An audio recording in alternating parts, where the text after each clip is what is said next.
a red flag flying here. And welcome everybody to Political Unmuted, issue 18, Paul, I think it is, number 18. That's right. Absolutely brilliant. The dream team is here already. Hi, Paul. Hello. I'm going to leave you, I'm going to say hi. I'm going to get to your moment of the week. Laura, are you better this week? You were poorly last week. Yeah, I'm getting there. Almost 100%, not quite. Look after yourself. Stuart, it's so lovely to see you again. I'm just going around clockwise. Lovely to see you again, sort of, and in the office again, I see. Yeah, my wife's lovely office. So kind of a share. Yes, and we can actually see your face. It's just so good. What's that on the seat behind you? A cat, is it? It's some kind of stuffed toy that kind of smells nice. Right. So I quite like them. Very good indeed. Lovely to see you. And Sam Bobs, how are you today? Hello, I'm fine. I'm good. Bright-eyed, bushy-tailed. So that's really good news. Sort of, and without any ado, and welcome to you, listeners. You're so. Have you noticed I'm in a different setting today? Sort of. He's on location. I am on location. Don't let my son know, else I'll be in the most awful trouble. He says I've got to stay indoors. Right, here we go. And we go to.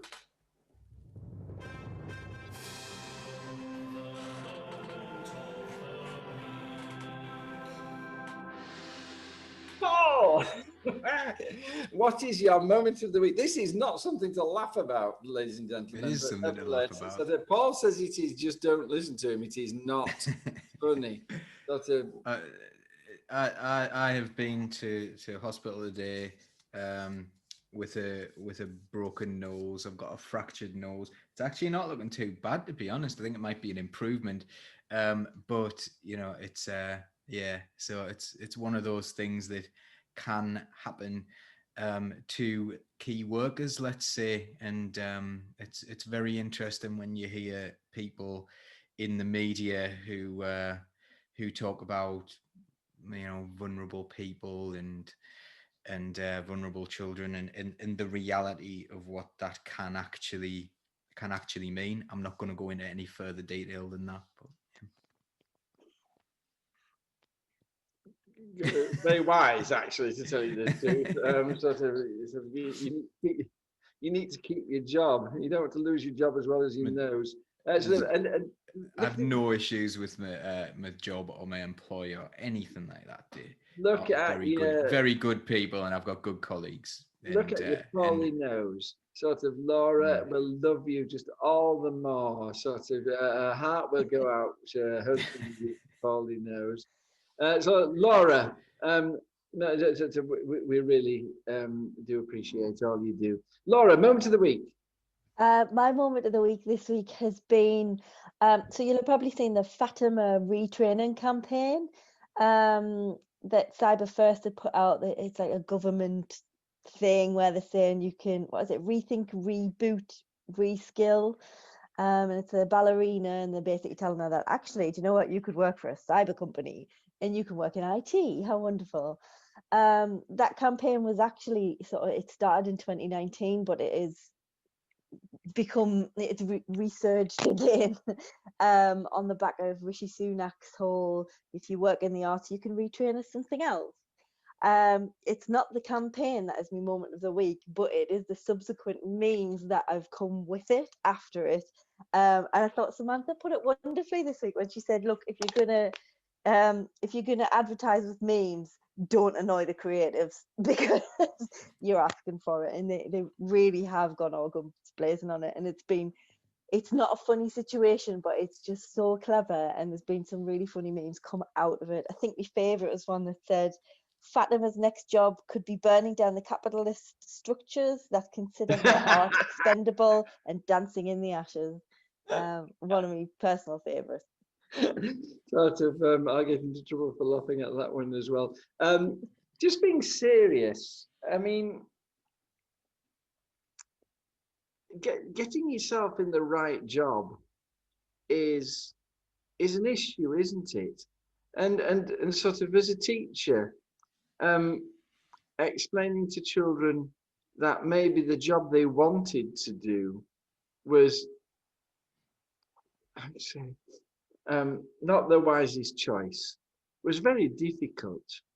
I mean, there were lots of easy ones where sort of where the child came and said to you, "I'm going to be a vet," and you would point out that you had to have a top class degree and then longer training than a doctor after that, and only the very, very brightest people get to be vets. But that was easy because sort of there's a whole structure of jobs underneath vets, and you can say so the area you want to go into. But surely we have to say, you can't all be ballerinas at some point, don't we?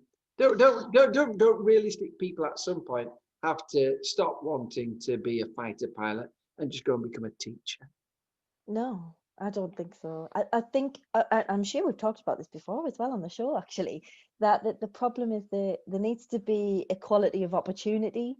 And if you look at things that even sort of musicians nowadays, the vast majority, the high percentage of them come from sort of the Brit school and have gone through certain avenues, where when I was younger, it could be anybody, off the street were given opportunities to have their music heard. We seem to be progressively moving into a situation where if you're rich, you can do whatever you want, but everyone else doesn't get an opportunity.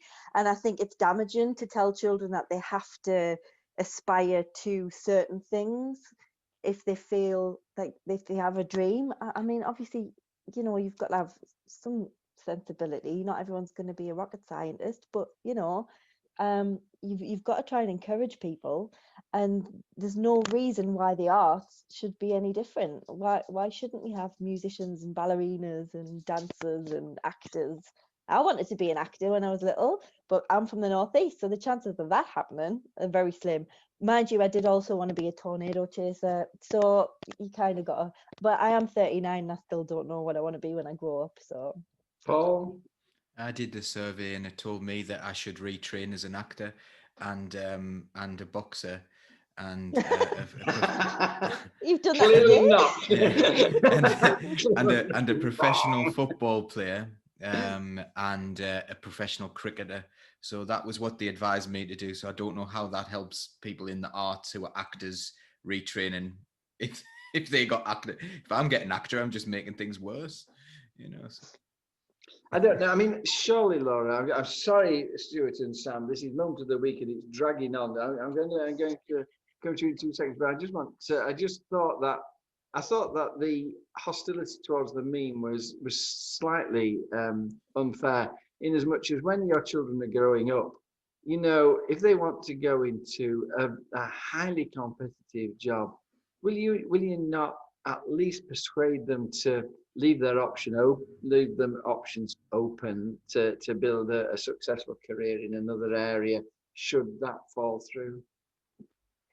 Well, I think there's an argument for that, but if Fatima wants to be a ballerina and by the meme it looked like she was already doing it, then no, I think we really need to, this is going to be like a whole show, but it's a societal issue. Why can't normal working class people aspire to those sorts of things? And yes, not everyone in the world can be a ballerina, but not everyone in the world wants to be a ballerina.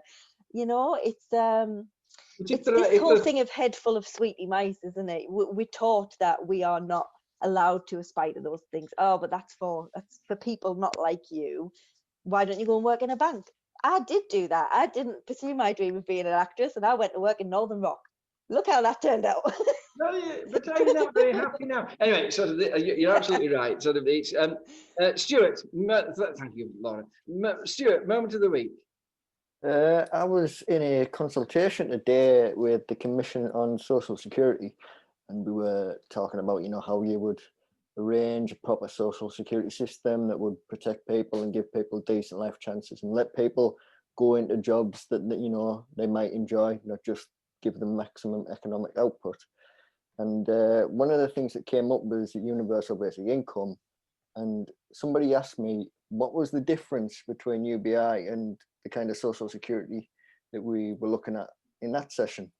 And it basically came down to explaining the difference between equality and equity, and how we know people have different needs to all be the same. And it made me think of a really lovely little meme that I'd seen on the internet, and I'll stick it in the comments somewhere. And it was just a really great moment for me. So I didn't know you were so important, Stuart. Tell us about this meeting you were in. It was a consultation. Basically, there was me there as part of my union stuff with Unite Community, lots of activists, lots of people with experience of the benefit system, of experiences of the torture that is assessments and such, and they've gone along and gone over the ideas that have been put forward by the commission, broke them down, looked at what was maybe missing, new opinions, new ideas, and there was some really good stuff came out of it. You see, if you're not careful, listener, you underestimate people. Stuart gives the impression he's quiet, taciturn, that he comes up with these bomb no's, but generally is retiring. He's a lot more important than he looks. Thank you for that moment of the week. And finally, Sam, how are you? I am fine. I have got some great news. Is this your moment of the week? Yes, this is my moment of the week. My MP, Deanna Davison, has finally crossed the floor and voted with Jeremy Corbyn. I'm so proud. She hasn't quite crossed. She hasn't. Well, explain to us why you're saying this. So this is over the 10 p.m. curfew. Has had a performative vote in Parliament to get them to agree, even though it's already been done. And pubs are actually getting closed down. It's like you're about 3 steps behind what's actually happening in society. And I would not use this term. I personally would not use this term to describe another politician, but if the roles were reversed and I was the MP and she was the local councillor, she would accuse me of virtue signalling with this move. It's just, she knows that it's going to pass. She knows deep down that, we need to cut down social contacts, but she's rebelled on one of the most inconsequential pieces of legislation she could possibly rebel on, just so that she can say to people, well, I voted against it. So it's a bit cynical. It doesn't quite leave a positive taste in my mouth. I'm mixing my metaphors again, but yeah, but it is interesting to see Jeremy Corbyn and Deanna Davison voting for the same thing. So what specific detail did you disagree with? Was it the 10 o'clock closing? It was the vote on the 10 o'clock closing, yeah.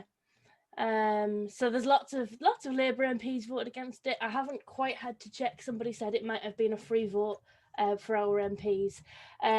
Obviously, if you're in different areas and you've got different levels of infection in your population, then it's a tricky sell, and also our MPs have repeatedly asked to see the science, and the science has not been forthcoming on why that last hour is so crucial, but that last hour is crucial to the business owners.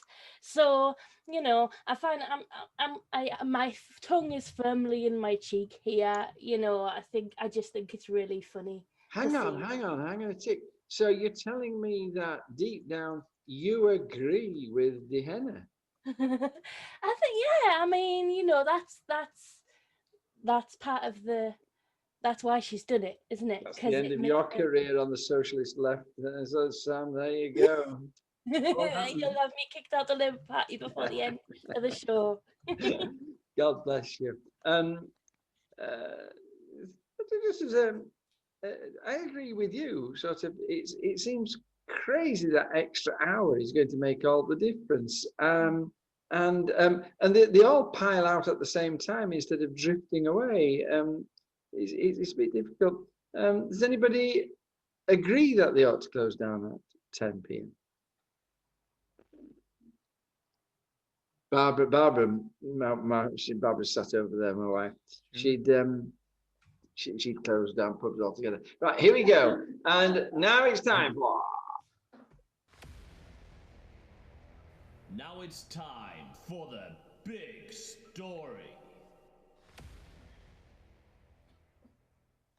And the big story today is absolutely, well, as far as council events go, earth moving. Absolutely earth moving. I'm going to ask Sam to explain to us what's going on at the council that is so earth moving. And then I'm going to ask Stuart, who's also leading on this topic, to explain what he thinks the implications. What are the key issues which come out of it? But Sam, just in terms of what's going on, tell us what's going on. Okay, so I mean, this is another perfect example of Durham County Council really underselling itself to start with, so that the press release that's on the blog for Durham County Council doesn't make it sound as like impressive as it really is. It's all talking about affordable housing being made, and you're like, yeah, all right, what's affordable housing? Because the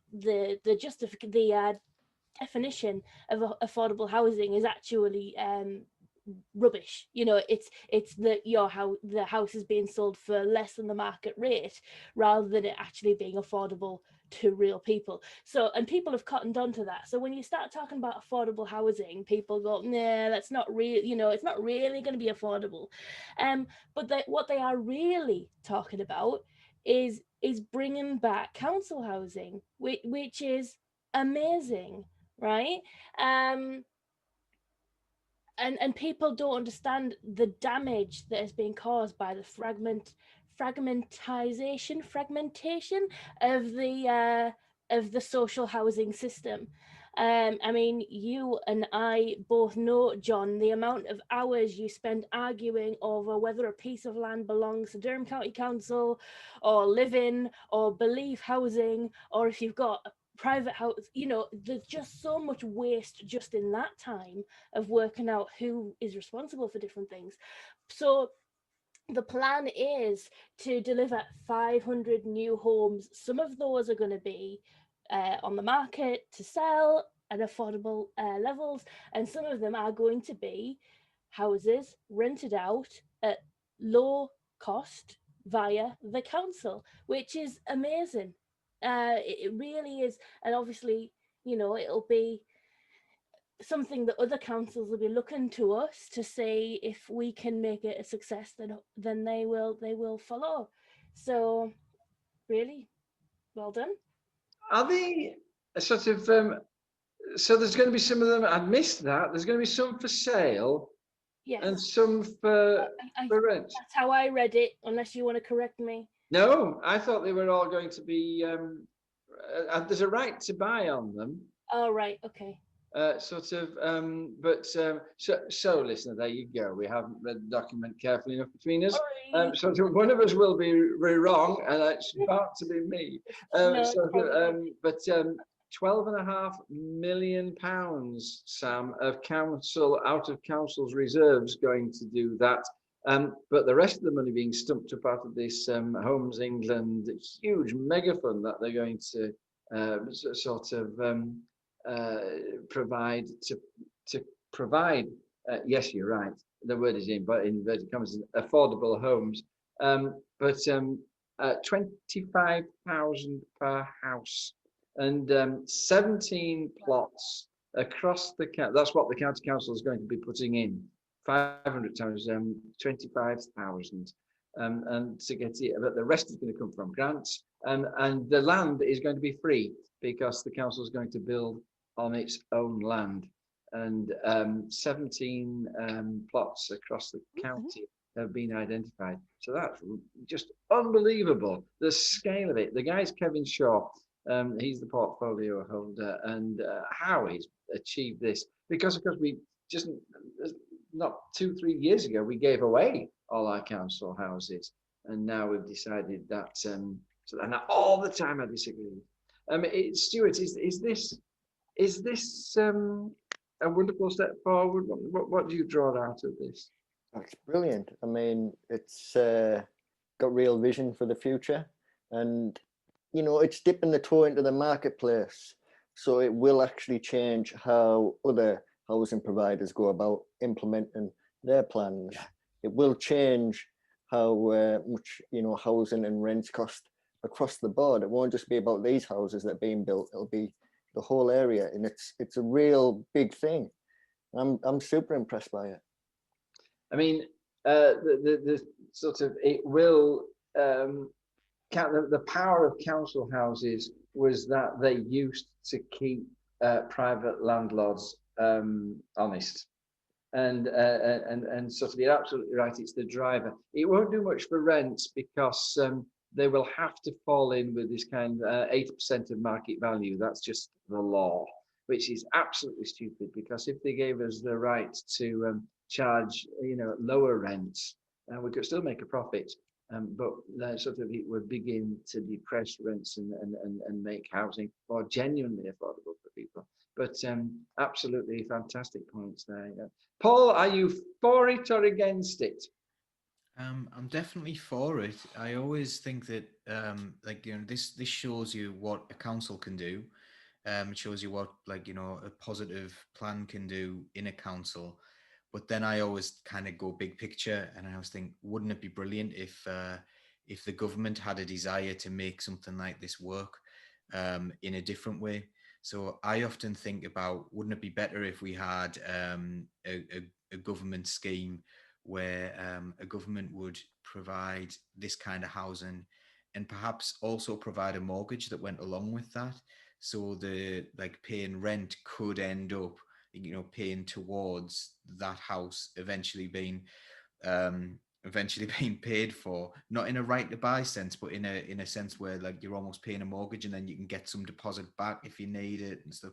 There are some really interesting ways that you could go about running your economy as a nation to work for your people and to improve the lives of your people, and trying to build something a little bit more positive, rather than ensuring that the financial system works for the very, very richest, in that very real trickle up sense that we see with financial institutions ending up with our deficit in the hands of billionaires, where we see billionaires' wealth's gone up 25% since the beginning of coronavirus, with massive financial investment. What if that investment went into the people? And it could do that through housing. You could do so many great things with housing. But I'm really pleased that Durham County Council are doing this, and I think it's a massive step, and I think it's possibly about as much as you could really do in the position of a council who is a money user, not a money issuer.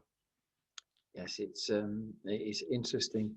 Right to buy is a big problem for me, because they do not insist that you replace every house bought with a new house, and so you continually see the expansion of private housing and the depletion of social housing, and that's one of the big problems.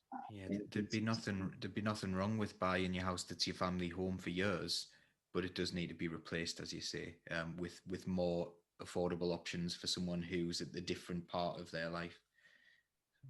One thing that really pleased me was there's a phrase in the document somewhere, and I'm sure this will have to be thought out at some point, actually, when they begin to do the real biz, but sort of it was the secure tenancies. Now, and sort of one of the things that the government has brought in about renting houses was that it isn't a home for life. It's a home as long as it suits you. And then what they do is if it begins to not suit you because your family size is growing or your family size is shrinking, then they try to drive you out into another home. And sort of particularly the bedroom tax was designed, old people who'd sort of got the house when the council house when they were married, they brought up the family in that house. Sort of the family had then left, and they were growing old in a house which admittedly they rattled around a bit in before. The bedroom tax was to drive them out into a smaller home, to release it to other people because we haven't got enough houses. And I thought that was terribly cruel. And sort of, it's the difference between a house and a home. You hit that nail on the head, Paul.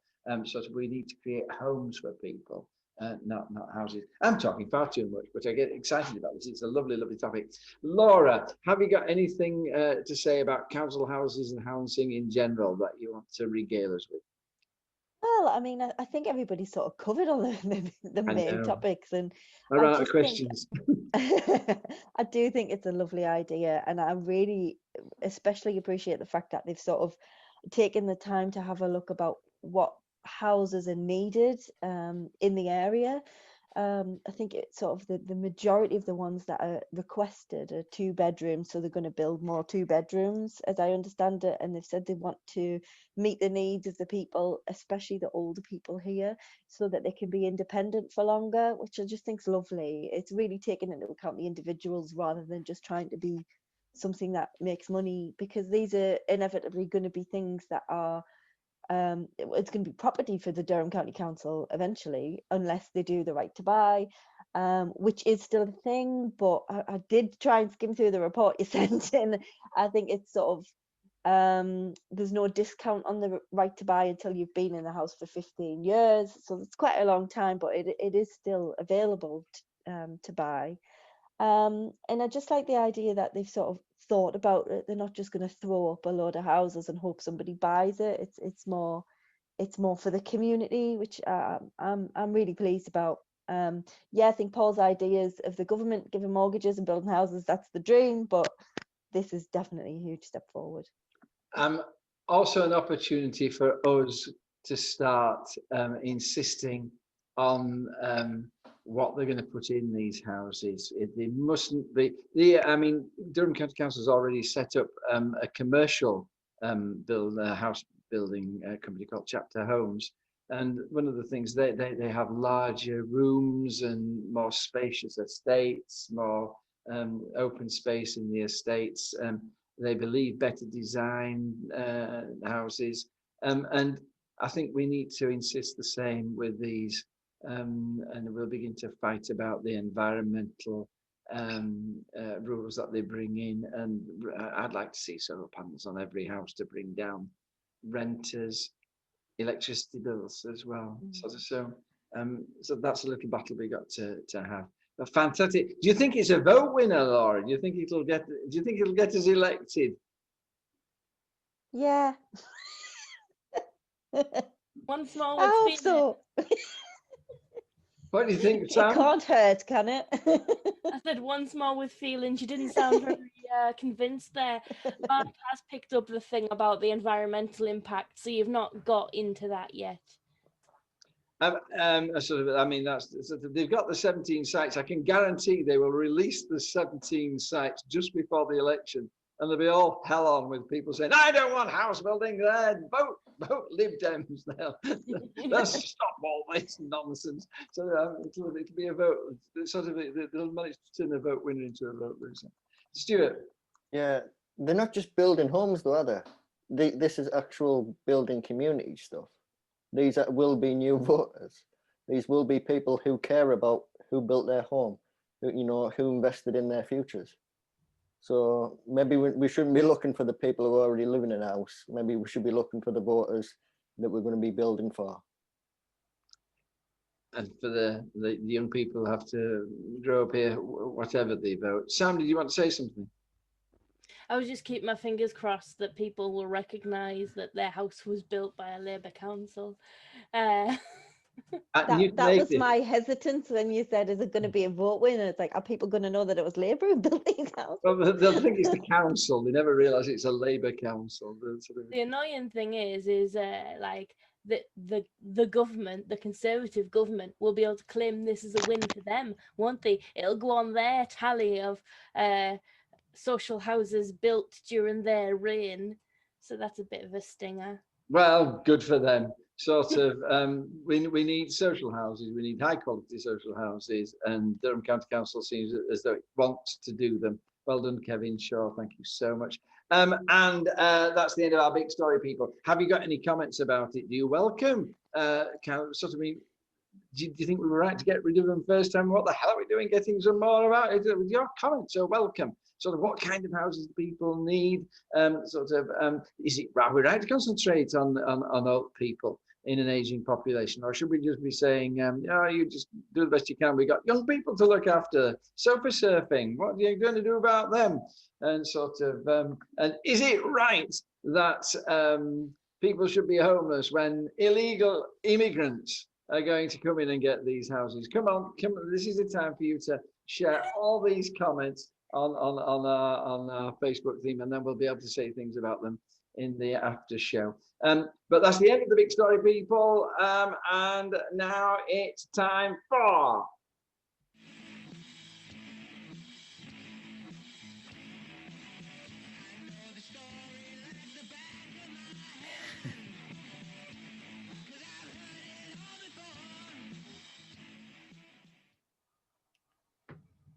you haven't heard it all before, because here it is all new.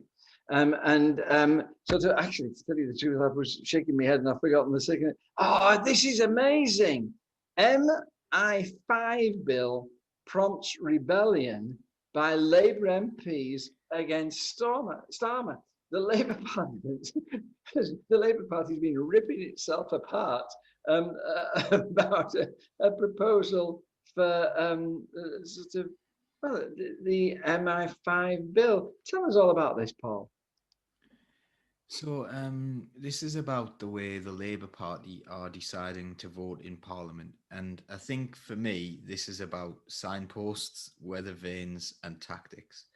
So so for me, my politics are pretty clear. And I know what I believe in, and I will always stand up for those things, and I will always continue to believe in those things. So I would hope that I would be a signpost, my core values. You might be able to change my mind on a few things and the way things work and so on, but my core values would be a signpost.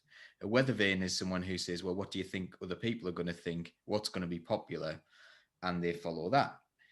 And, this has sort of always been a bit of an argument on the left of whether people are signposts or weather vanes. And then there's also parliamentary tactics. So I think pretty much universally, the Labour Party are against the MI5 bill, but Keir Starmer believes the best tactic is not to oppose it, but to abstain from the vote.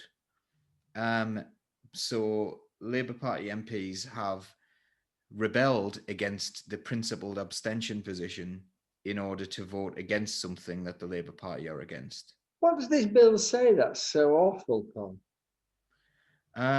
So given my current state of mind, I'm not 100% sure, but this is the torture bill, isn't it? This is the one where they're saying the legalizing torture bill, isn't it? Yes, so, it is. Yes. Yeah. So there's this thing where people in the Labour Party believe that if you go against this bill or are seen to go against this bill, then you're seen to be going against the armed forces, because this bill seeks to make it sort of legal to have done something as long as it was long enough ago. I think the statute of limitation was to be reduced to 5 years. Is that correct? Yeah. I think that's correct. And that means if you did a war crime, but it was more than 5 years ago, then you could never be prosecuted for it. And I think this is very relevant in the context of people in Northern Ireland. And I think there are troops who have been accused of things in Northern Ireland and still don't know whether or not they will be prosecuted for things that they did a very long time ago. And it's almost been seen as anti-military if you chase that up. But then there's a lot of people in the military who would actually say, well, actually, I'm very proud of our record in the military, and if anyone does anything wrong, they should abide by the Geneva Convention. They should behave in a certain manner. And I'm sure the vast majority of armed forces would feel that way and would feel that they would be able to defend themselves against the idea that they were committing war crimes. So it's a real funny situation. But what I think seems to have happened is that the Conservatives are saying Labour have failed to support it. So everyone thinks Labour are against the armed forces anyway, who are in the belief that this is an anti-armed forces thing. And then, we are actually against it because it doesn't really sound very good in the context of human rights, does it? That people can do something as long as it's not found out about within a certain time. you can do that thing. We're not talking about like saying, oh, you know, the sword of Damocles hanging over every single armed forces member's head. We're talking about them doing what they should be doing, and I believe in the vast majority of cases they are doing, which is not doing war crimes. Laura, have you? I mean, it's not. Have you looked into this in the depth that you normally look into most of these things? Sort of, is there something about? I saw this about spies will be able to rape people and kill people and get away with it. Sort of, Okay, I think that's coming from there's a line in the bill that says it's basically protecting the right for informants to commit crimes undercover. So people who the government or the army or whoever have taken on as informants, as part of their undercover situation, they should be allowed to commit crimes. And the argument is that I think there's 27 right-wing terror groups have been captured or caught as a result of this particular bill, and the informants we've had have been allowed to do unlawful things. The problem comes when there isn't, I mean, for me, it's sort of, where do you draw the line? There isn't a line. I don't think they should be allowed to at all. But the argument that I think Keir Starmer's given is that there's no boundary, so that these people are allowed to commit murder, torture, sexual violence at the moment. And so the amendments we want to put in are to stop at these sort of, I guess, bigger deals, if you want to see it like that. But then again, there's a rumor going about today that if the bill goes through, if the amendments don't get done, then we just vote for it anyway, because we'd rather have something than nothing. It's all a bit of a mess, but ultimately today people voted against it because they thought it was, you know, fundamentally immoral to allow people to do these things knowingly, which I would agree with, and I would think that most moral people would agree with. Obviously, security of our nations and trying to catch terrorists is a huge deal, and it needs to happen.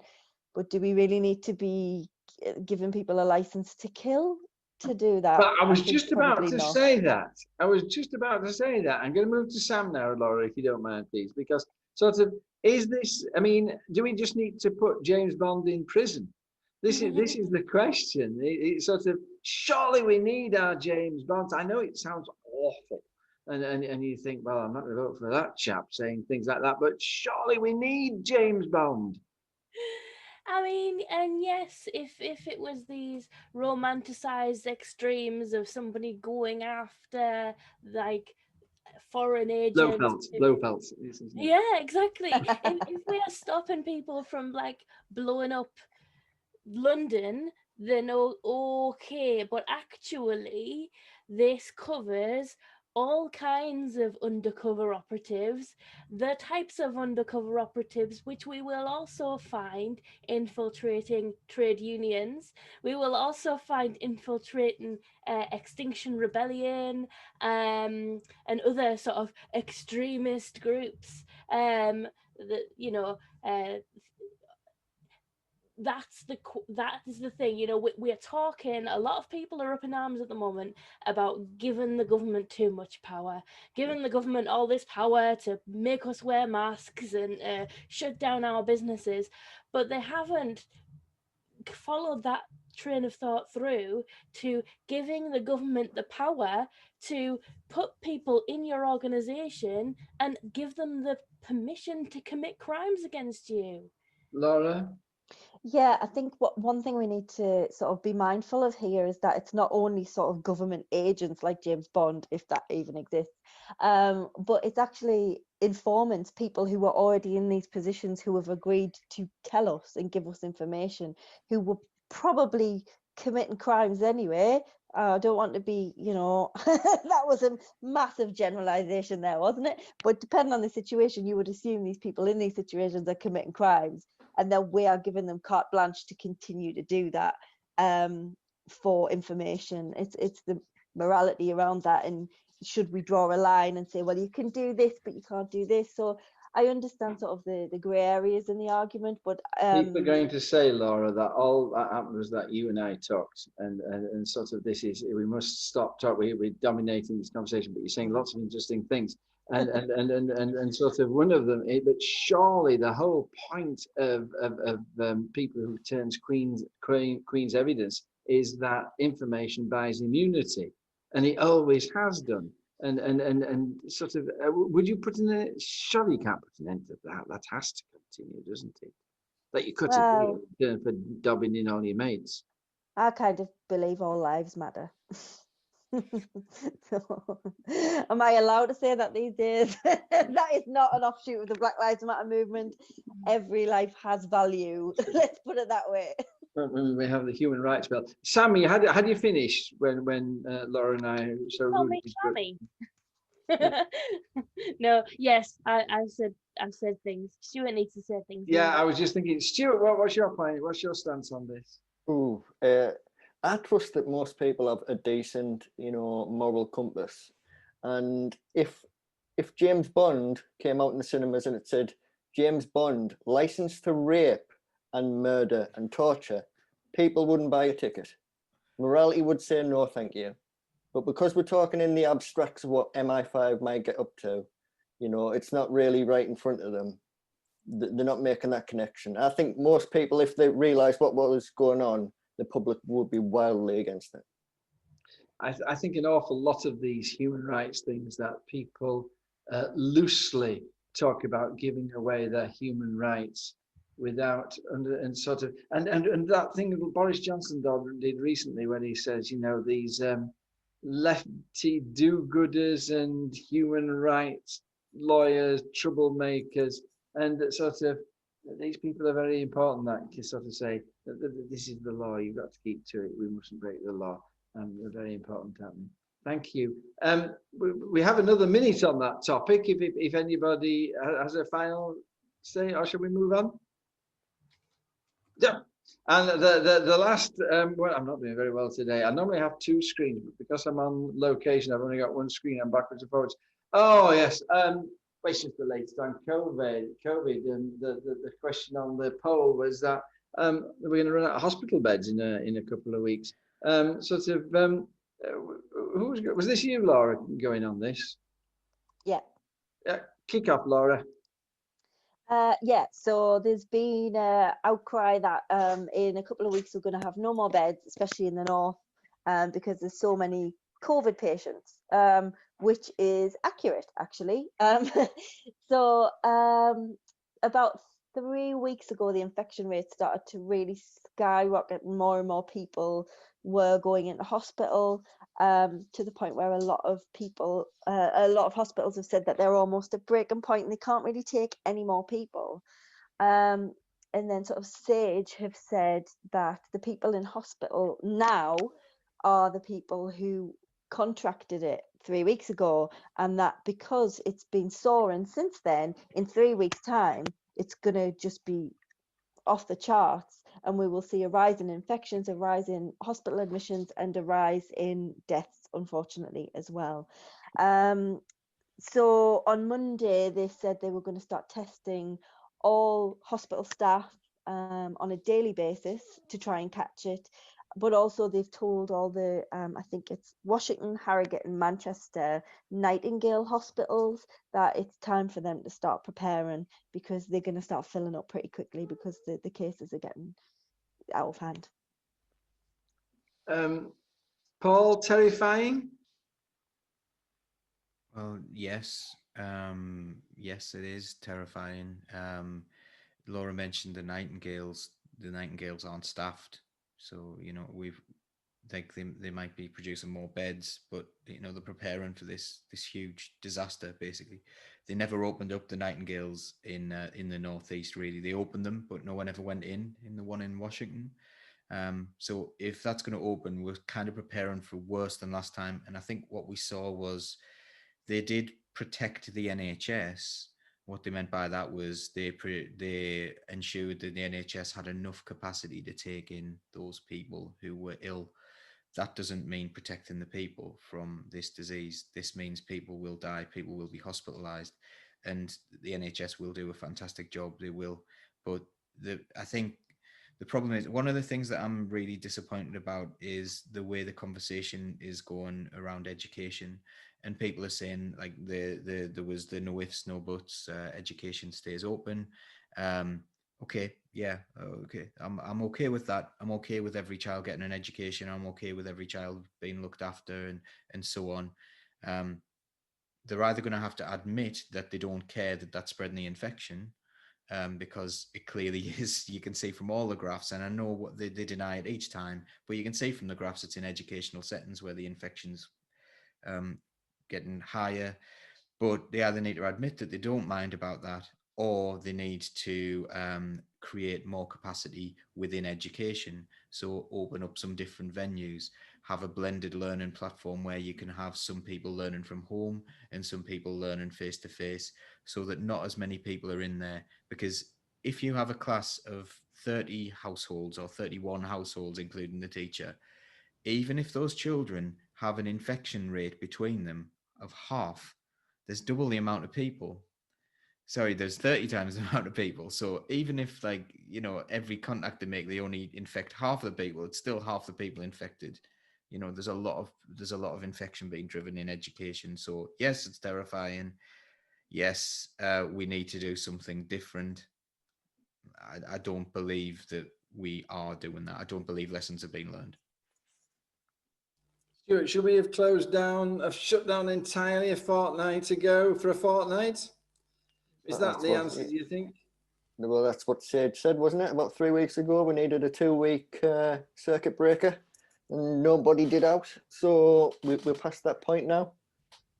The devastation is upon us. It is, and it's frightening. I mean, do you think that these new three-tier, do you understand these three-tier things? I've just given up trying.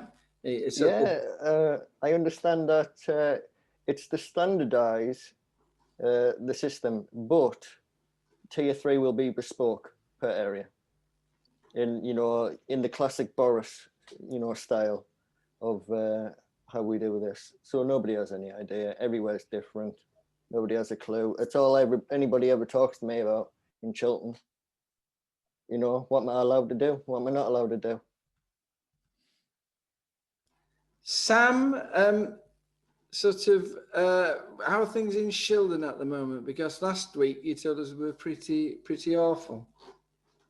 Yeah, I mean, on the plus side, things are still bad, but they haven't hugely spiraled worse, which is, I've already said, full credit to the people of Shildon, because I do believe, despite there's plenty of people giving it all this about I won't wear a mask and you won't tell me what to do, I do believe the vast majority of people are doing the right thing and are being careful, and that's all you can do.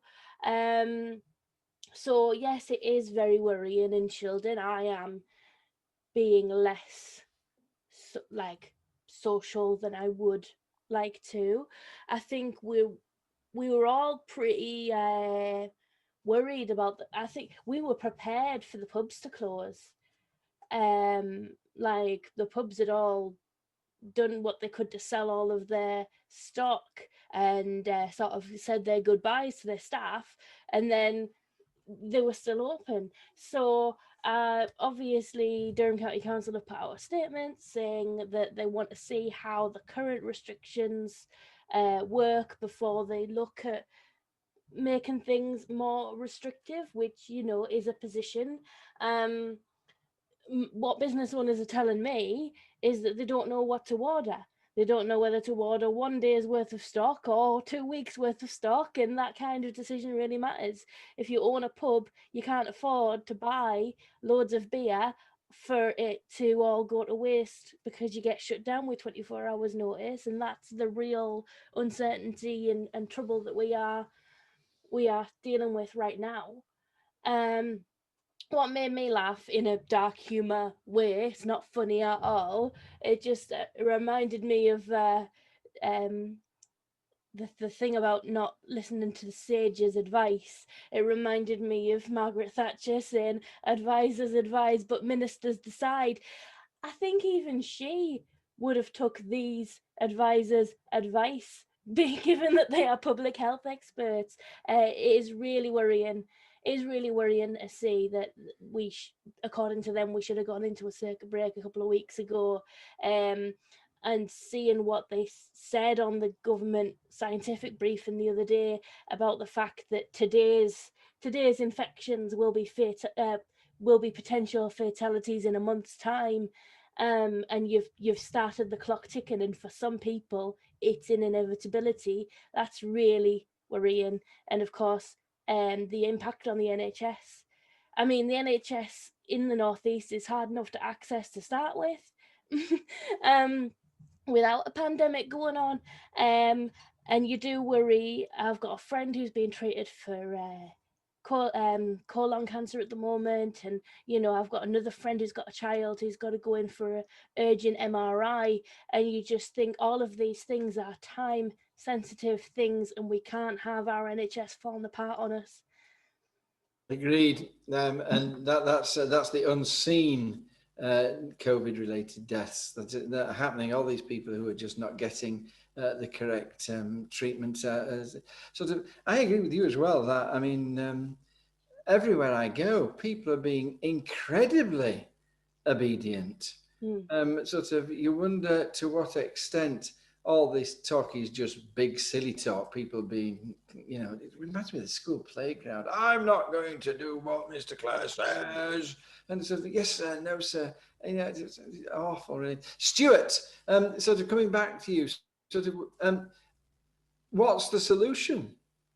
Do we need back to a total lockdown and furlough and everything? Or do you think they can stagger through just trying to... Well, since we don't have a time machine to go back and take advice and do things properly first time round, it's got to be protect people's incomes through some kind of support. It's, take the action now to do the circuit breaker, protect people's lives, and make sure there's enough staff for these nightingales so that they're not just places for people to go and die. Well, hopefully Paul Howland Henna are watching us tonight, and they guaranteed that they can see what these intelligent people are saying about it. I've just got one last thing before we shut down, and I'm going to change it at the last minute. I was going to do a silly section on should we abolish trick or treat, but I'm not. I'm going to draw your attention to that chap who wrote the word racist on Winston Churchill's statue, and they fined him £1,600. You can burn down a school in Newton Aycliffe and they don't do that to you. I mean, do you not think, is there anybody who agrees with that? Do any of you agree with that sort of, can anybody see a point for a tough punishment? Stuart? I don't see the point of just handing him a fine, because I don't think fines do anything for anyone, because if you're rich, you can afford it. It's not a punishment. It's only a punishment if you're a poor person. What they could have done if they wanted to make an example of somebody was have him go scrub some graffiti. That would have been the sensible thing to do. Is what a teacher would have done, but they just wanted a big number to splash on some newspapers, didn't they? I mean, Paul, what have you got to say? Really similar to what Stuart said. They've done it to try and deter people from doing it, haven't they? So they've had that big figure. But actually, the evidence suggests that punishments don't deter criminals. Prison doesn't deter criminals. Fines don't deter criminals. They do the crimes and then deal with the consequences after. I think we need to have a look at our criminal justice system and how we go about trying to prevent crimes in a different way. Do you think that it's criminal to write the word racist on the statue of Winston Churchill? It's graffiti, isn't it? It's graffiti. So that is criminal? Graffitiing is criminal. It's definitely against the law. What's right isn't often legal. bold statement, Stuart. I mean, people graffiti all over the subways every evening. Well, It's not. what I It's don't get illegal. Sorry, What I don't Sam. get is I've just looked up the thing there, and it says it was given a £200 fine and told to pay £1,200 in compensation. Who is he paying compensation to? Like, it doesn't say in the article who the compensation's going to. It does also specify that the graffiti was done in chalk paint. It wasn't spray paint. Oh no, that's They're washed off. outrageous. I mean, so basically it washed off with water, like. I bet Come it's the on. pigeons that get the compensation. It's pigeon compensation. They put them in a box and they didn't have anywhere to sit for a week, did they? What is it? They Is it can't sit on real them anyway. Modern racists were offended, so we had to compensate them. Pigeons can't sit on Winston Churchill's head. There's a very light electric current that goes through the statue to deter pigeons from sitting on his head. Yeah, some of them just think it's fun though. They like the It's a tickle. little bit of a thrill. I always feel sorry for Captain Cook in Whitby because there's always a seagull sat on his head. He did all those things, did Captain Cook. So some of them good, some of them bad, but his reward is stood there with a pigeon sat on his head. Laurie, you haven't said anything. Sort of, I mean, would you have written the word racist on the statue? You're not That's not standing for fair. election. You Come on, John, everyone else gets the question of whether it's legal or not, and I get the moral question of whether it was correct or not. Would you have done it? I wouldn't have done it. I don't break the law. But yeah. The comments are not with us, by the way. The No, comments are sort not of- with us. They're all like, chuck him in jail. Took him in jail for writing racist on a statue of Winston Churchill. Really I wonder expensive. what they'd have said if it had been a statue of Jeremy Corbyn and they put anti-Semite on it. I wonder what they would have all exactly. been saying then in the comments. Ha, ha, ha, ha. We'll talk about that after the show. And that, ladies and gentlemen, does in fact bring the main part of the show to an end in some controversy, I hope. And we're going to play out with no pass around. If this is really sort of goodbye to you because you're knocking after the main show, can everybody say goodbye to those listeners who were leaving us? Sort of enjoy the rest of your evening. Thank you. Have a great evening. But you are welcome to join us to hear what we have to say about your comments and to join in those comments by making more comments and and now it's time for goodbye from us for temporarily where we're playing No Pass Around.